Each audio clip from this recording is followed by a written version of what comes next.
Jangan lupa like, komen, share, dan subscribe. Salam sahabat dalam Tuhan, saudara terkasih, para viewers, dan jemaat Tuhan dimanapun Anda berada. Kembali berjumpa dengan saya dalam channel yang luar biasa ini, Iman Kristen Menjawab. Saudara, semoga channel ini terus memberkati Anda sekalipun di masa-masa pandemi COVID-19 ini.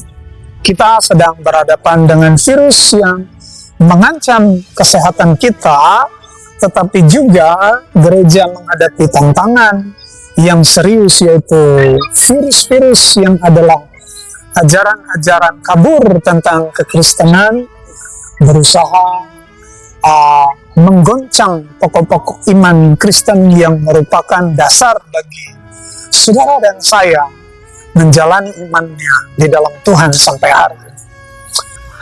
Jadi saya tergelitik dan lucu sekali dengan apa yang hari-hari ini kita dengar, kita saksikan di media sosial. Kalau ada orang-orang tertentu berkata bahwa Tritunggal itu hoax, ya hanya karena kata Tritunggal tidak ditemukan di dalam Alkitab itu, lalu berkata ini adalah kebohongan, ya ini tidak Alkitabiah, ya karena kata Tritunggal itu tidak ditemukan di dalam Alkitab. Nah saudara, saya tertawa mendengar pernyataan-pernyataan begini karena terlihat ada satu kedangkalan memahami apa sebenarnya maksud dari sesuatu itu disebut Alkitabiah. Nah, saudara, Alkitabiah, kalau kita memahami secara dalam, Alkitabiah itu bukan hanya bicara soal sesuatu ada dalam teks Alkitab, lalu itu Alkitabiah, itu tidak salah. Tetapi lebih dalam lagi Anda harus tahu, biblical atau Alkitabiah itu adalah sesuatu yang harmoni, yang bersesuaian dengan prinsip-prinsip berpikir Alkitab. Kenapa saya katakan begini, saudara? Karena Alkitab itu tidak sesederhana cara Anda berpikir. Karena kita tahu Alkitab, firman Tuhan yang diturunkan itu diturunkan oleh Tuhan secara menarik, berbeda dengan kitab-kitab yang lain. Alkitab itu diturunkan dalam budaya yang berbeda dengan budaya di mana kita hidup hari ini. Ya, bahkan kalau saudara belajar sejarahnya, luar biasanya Alkitab itu ditulis oleh kurang lebih 40 penulis yang dipakai oleh Tuhan, dan mereka hidup dalam rentan waktu kurang lebih 1500 tahun. Berbeda tahun hidupnya, berbeda budayanya, bahkan berbeda bahasanya.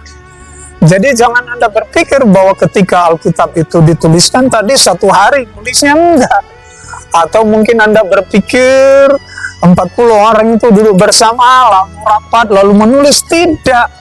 Ya, Tuhan menurunkan secara berkala ya kepada masing-masing orang yang telah dipilih olehnya untuk memperkenalkan dirinya supaya umat ciptaannya semakin percaya Tuhan, semakin mengenal Dia, tidak dengan pengenalan yang tanggung, tetapi pengenalan yang sejati. Nah, kita, saudara, menariknya sekalipun ditulis oleh 40 orang dan rentan waktu 1500 tahun dengan tempat hidup yang berbeda, budaya hidup yang berbeda, tradisi yang berbeda, corak berpikir yang berbeda. Tapi menariknya, Anda tidak bisa membantah bahwa Alkitab itu punya satu kesatuan tema yang luar biasa. Temanya adalah di dalam Kristus. Ya, Anda baca Kejadian sampai Wahyu, isi dari semuanya itu tidak lari dari sentral, yaitu Yesus Kristus yang adalah Tuhan dan Juru Selamat. Jadi kalau kita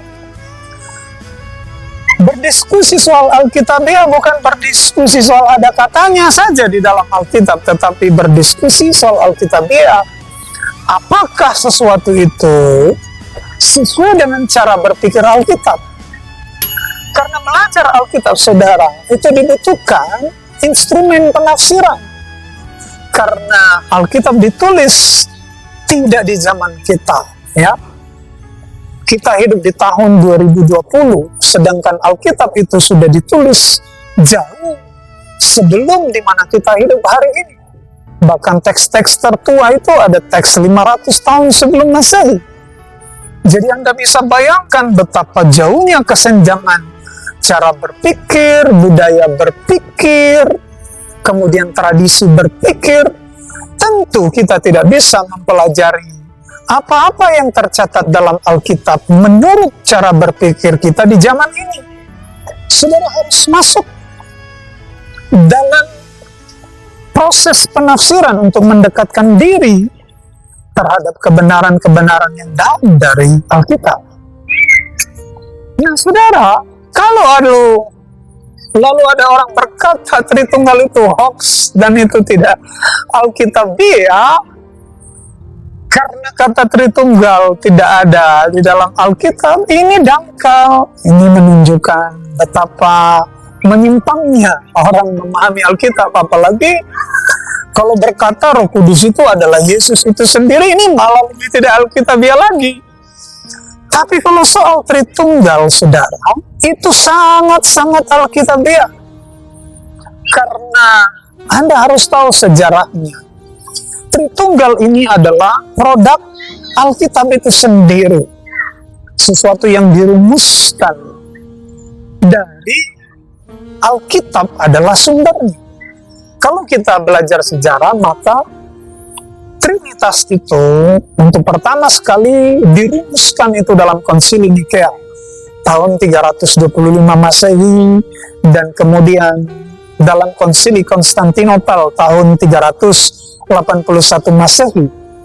Walaupun jauh sebelum itu Tritunggal ini ditetapkan di Konsili Nikea, tetapi jauh sebelum itu bapak-bapak gereja seperti Theophilus, ya, dia hidup kurang lebih tahun 161, kemudian si Tertullianus yang hidup kurang lebih tahun 160 sebelum Masehi, ya, 160 Masehi maksud saya.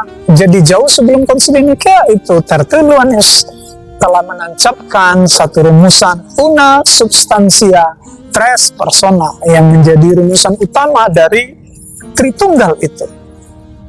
Nah, saudara, kalau kita membaca ayat-ayat Alkitab, maka Anda akan diyakinkan bahwa Tritunggal yang adalah rumusan itu memang kata itu tidak ditemukan dalam Alkitab, tetapi formasi daripada Tritunggal itu kaya di dalam Alkitab. Sebut saja kalau kita misalnya membaca 1 Yohanes pasal 5 ayat yang ke-7, dikatakan, sebab ada 3 yang memberi kesaksian di dalam sorga, Bapa, Firman, dan Roh Kudus, dan ketiganya adalah satu. Kemudian di Kejadian pasal 1 ayat yang pertama sampai ayat yang ketiga, di sana Anda akan belajar bahwa memang dari sejak awal penciptaan Tuhan telah memperkenalkan dirinya dalam kejamakan, memperkenalkan keberadaannya secara plural. Ya, kalau Anda baca dalam ayat yang pertama, di sana ada Allah yang adalah Bapa, kemudian di sana menggunakan berikutnya adalah Ruach Elohim, ya, Roh Kudus itu sendiri, dan kemudian Firman, ya, ketika Allah harus menciptakan dengan menggunakan Firman. Ini kalau Anda baca dalam Kejadian pasal 1 ayat 1 sampai 3, di sana jelas. Pada mulanya Allah menciptakan langit dan bumi belum berbentuk dan kosong, lalu Roh Allah melayang-layang. Ada perkenalan pribadi Allah yang kedua, yaitu Roh. Lalu yang ketiga dikatakan, dan berfirmanlah Allah, jadilah terang, dan terang itu jadi. Jadi di sini ada formasi Tritunggal yang sangat jelas dan terang bagi kita, yaitu Bapa, Roh, dan Firman itu. Kemudian tentu di dalam Perjanjian Lama masih banyak ayat-ayat yang saudara bisa temukan bahwa formasi keberadaan Allah secara Trinitarian itu jelas.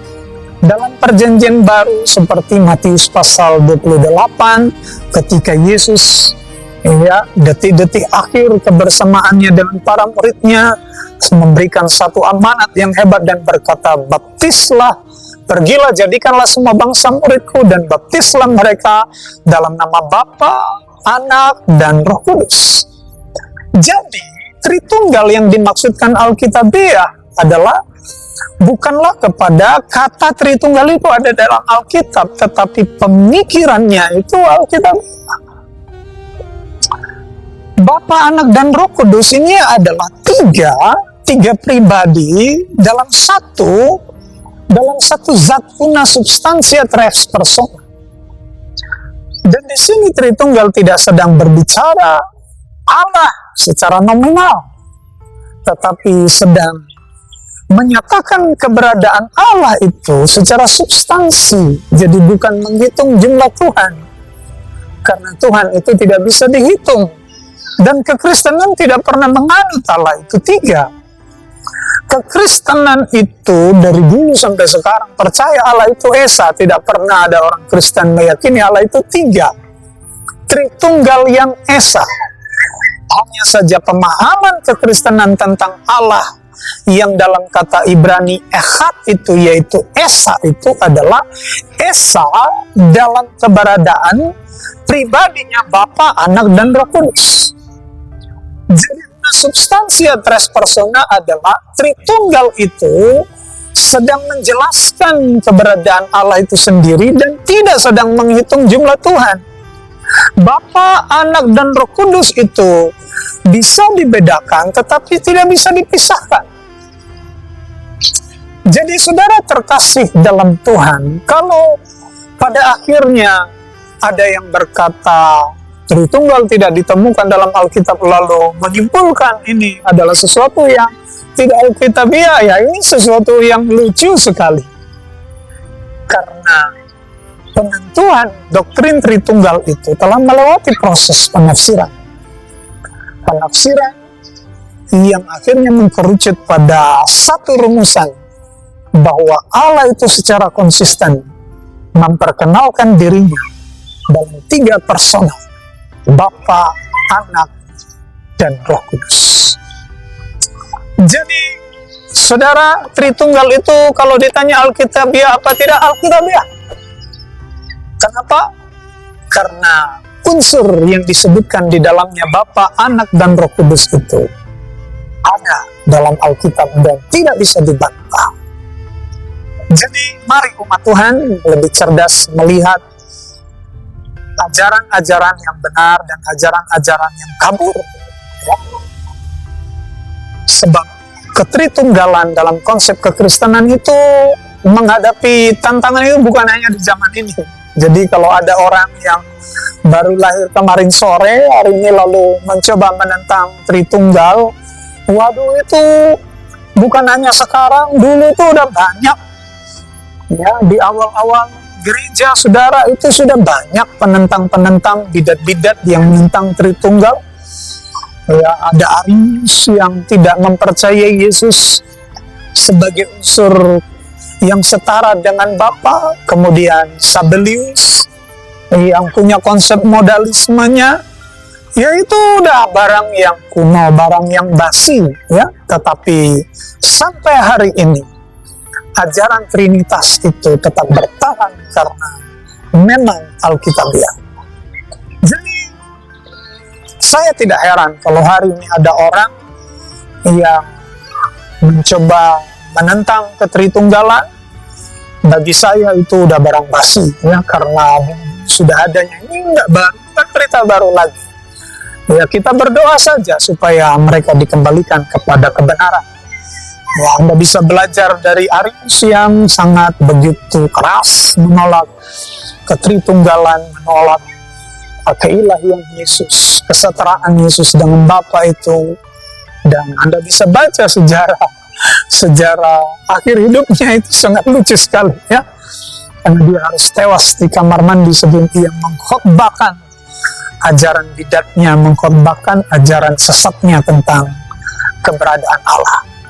Jadi Anda dan saya harus bersyukur kepada pendahulu-pendahulu iman kita yang kepada mereka rahasia iman itu telah dibukakan jauh sebelum Anda dan saya lahir. Jadi saudara-saudara terkasih dalam Tuhan, mari umat Tuhan, apa yang sudah ditanamkan oleh orang-orang yang dipercaya Tuhan jauh sebelum kita itu jangan sampai dikotori oleh orang-orang yang baru lahir kemarin sore. Tritunggal itu Alkitab. Bapa, Anak, dan Roh Kudus itu Anda bisa jumpai dengan Alkitab. Dan sekali lagi saya bacakan kepada Anda 1 Yohanes 5 ayat 7, sebab ada 3 yang memberi kesaksian di dalam surga, yaitu Bapa, Firman, dan Roh Kudus, dan ketiganya adalah satu. Ketiganya ya Esa. Tuhan Yesus memberkati. Shalom.